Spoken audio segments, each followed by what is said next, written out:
Hi everyone, it's Owen here. Yep, so I've been playing chess for a year now, and I'm trying to reach 1225. I've reached that. Right now I'm at 1233. So this is a game I played when I'm at 1205, and my opponent is 1172, a Turkish player. Okay, so as you can see here, this will be my game. So this will be the move I played, shown in the board, and here are the moves that I play in chess notation. Okay, so these three lines are the Stockfish engine, so it's the computer that suggests the best move for me after the game. And each move I move, the computer will calculate it, how good the move is, and show it on this elo bar right here. Okay, so I start off strong because I want to win and get to 1225 as quick as possible. So I go for e4, my opponent play e5, a classic king's pawn opening.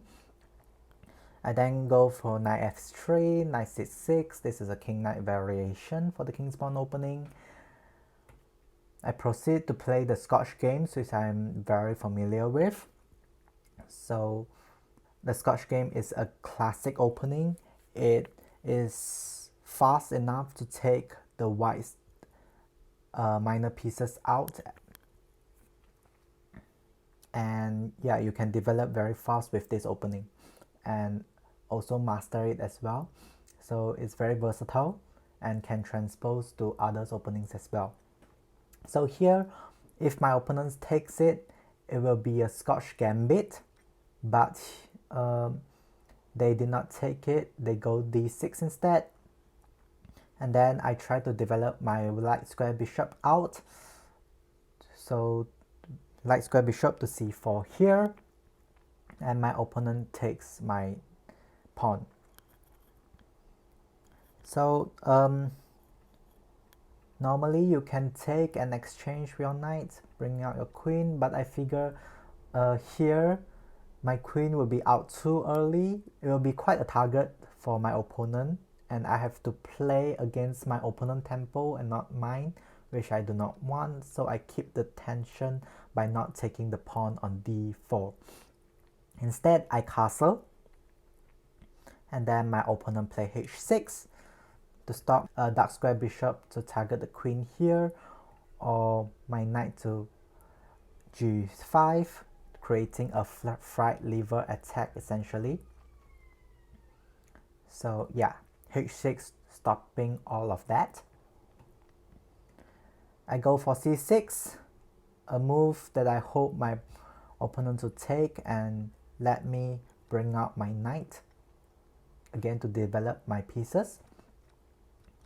Instead, my opponent developed theirs by bringing out their dark square bishop to e7, aiming this diagonal right here.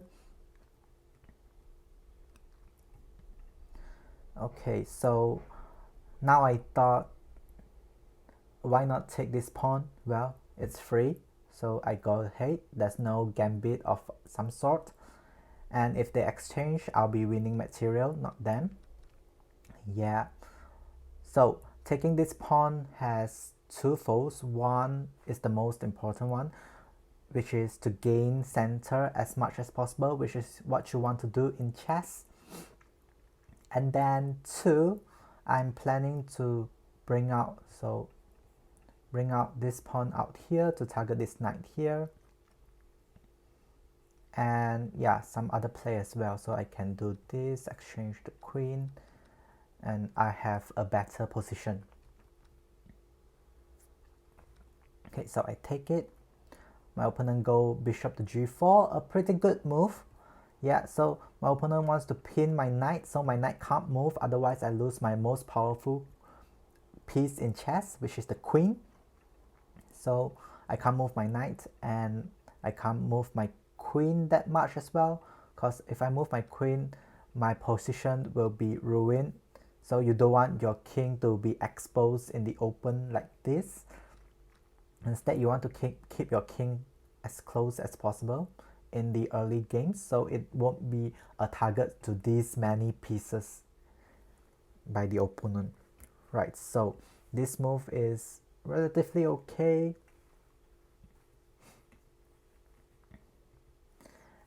I ignore the pin, let the knight pin, and proceed on developing my pieces because I want to take as much pieces as out as possible and as early as possible.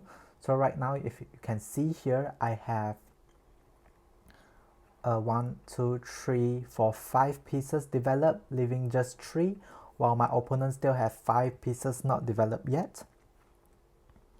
So my opponent keep on doing the pawn move, playing a6. So a6 is a move where they want to try to make your light square bishop retreat or trap it if you are not careful. So to prepare this move, I bring out a3 and they indeed try to trap my bishop. So I keep my bishop here at a2. So the reason why I keep it at a2 and not retreat back here is because I want to scope this diagonal and this f pawn right here such that I can attack the king easier later in the game. So for example, if I can get my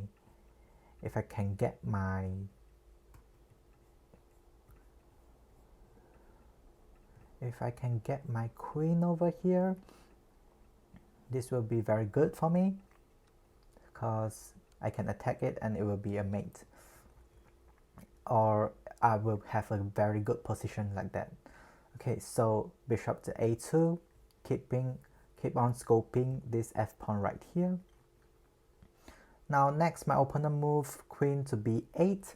They want to put their queen on b6 or a7 to try to attack this pawn right here because I can't move my knight or my queen without losing pieces. Now the engine at this point wants to kick out the light square bishop with h3, which I guess I should make earlier, but I did not because I want to again bring out my pieces as early as possible. So I play bishop to d2. On hindsight, I think I should be bolder and play bishop to e3 instead. This will stop this from happening because I can push my d pawn to attack this knight over here whilst opening this dark squared bishop to attack the queen. But nevertheless, I played bishop to d2 and that's still fine for me. 0.6, a slight advantage, but not too much. Indeed, my opponent played queen to b7 trying to attack, which is a blunder actually. Now the computer suggested rook to c1 and then rook to c1 and rook to c8 and something like this to attack the rook, the queen and the bishop, 3 pieces at the same time. But I'm 12:25, so I didn't see that. So I play bishop to e3, hoping that I could open up this diagonal to attack the queen here. Now my opponent sees this attacking preparation move and decided to attack my dark square bishop. So I got tunnel vision and attack and capture the bishop with my knight. This causes me to lose my queen. Okay, so yeah, that's bad. It's what we known as a Botez Gambit, where you sacrifice your queen for no reason. Up till this point, normally I would resign, but then I saw that after this move, pawn to d5, I am essentially attacking 3 pieces at the same time. So I'm thinking that maybe I can win some materials back, although the computer doesn't like it. I know with perfect play, the opponent will win eventually, but looking at them being 1172, I am fairly confident that I can win this position. So yeah, that's what I play. Pawn to d5. my opponent moved their knight to d4, blocking this diagonal here, so my dark square diagonal can't take either of them without losing it. So I just head on and take this light square bishop on d1. This creates an attack on the knight. Yeah. So here my opponent takes my free knight, and I take theirs as well. And this will allow me to attack the queen again. Now their queen retreats, and I take the free pawn right here, because right now I'm thinking to myself that I'm down in so much material, so if there's any free piece I can take, I will grab it. My opponent attacks my bishop, I retreat it back. Finally, my opponent takes out the knight. Now up till this point, my opponent did not castle yet. They have the ability to castle, but I don't think they want to, because one, they are constantly in attack, and two, they want to be in attacking mode. So yeah. I then move my rook to e1, hoping that I can push my pawn forward. So if you can see here, if I move it forward and my opponent takes it, I can open up this light square diagonal for my bishop. Because right now I'm thinking to myself, I have two bishops, and so I want the position to be as open as possible, such that my bishops have more room to travel. Okay, then my opponent move their knight forward to g4, trying to attack my h-pawn. I wouldn't allow that, so I attack back by pushing my pawn to h3. And then my opponent moved their queen to c8, trying to protect this knight over here.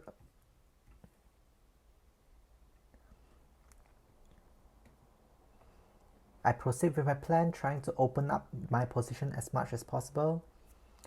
My opponent didn't take it because they will lose material, I think. Yeah, sort of. They will lose material and become in check, so my opponent didn't take it. Instead, they go queen to f5. Now this is a blunder. I proceed with a discovered check, or fossil as they call it in the streaming platform. My opponent dodged. I continue this checking because I know that once I got this tempo on, I should keep it as alive as possible. So I don't want to lose the tempo and give it to my opponent. So I continue to check it with my d-pawn. Now at c7, my opponent takes, continuing checking it with my rook to e7. My opponent dodged and was trying to attack my rook here. On hindsight, I think they should go to d6 instead. They think d8 is more safe. I don't know. It's a blunder essentially, because now I can move my pawn forward to protect my rook, whereas if they move to d6, I can't push my pawn to protect my rook. So I protect it with my pawn here. My opponent plays queen to f4, trying to attack my pawn and my bishop here. Also want to check my king here. So 3 reasons to play that move. Obviously, I keep on checking it to continually retain my tempo. I don't want to lose that, so I keep on checking. So we have king here. I push my pawns forward, hoping to promote to a queen again. I lose one queen. I want to make another one, essentially. My opponent play king to b7, and then again another discover check. Now for here, it's a mate in one essentially, where I bring my light square bishop to d5, but I missed that because again tunnel vision I guess. But I take back the rook, the opponent's rook. So right now I'm actually up in 12 materials, which is a really good thing. The game proceeds with king to d6. I play queen to d8 check. Now the opponent wants a draw. I will not allow that. So I play queen to c7 check. Now this loses my queen because again tunnel vision. So I check with my rook and lose my bishop. Now up till this point, I'm up a rook and a bishop, so I should be fine. I proceed with check, but with my knight here, while protecting my rook. Over here on c7, my opponent is forced to move up here. I continue check with the pawn to b4. Now it's mate in 2. Rook to c3. My opponent play knight to e5, trying to bring their pieces closer to the king, but it's too late. Knight to b6, and my opponent is checkmated. So this is a very interesting game for me because I lose my queen and win in the end. It's a very, very rare instance for me. So the lessons for me is to avoid tunnel vision as much as possible. Look at the whole thing. And what I did correct here is that I bring out my pieces as fast as possible, and also I'm gaining the center with my pawn as quickly as possible as well. Also, tempo is important in the middle to end game. Once you have it, you should retain it as much as possible. So for example, we have here,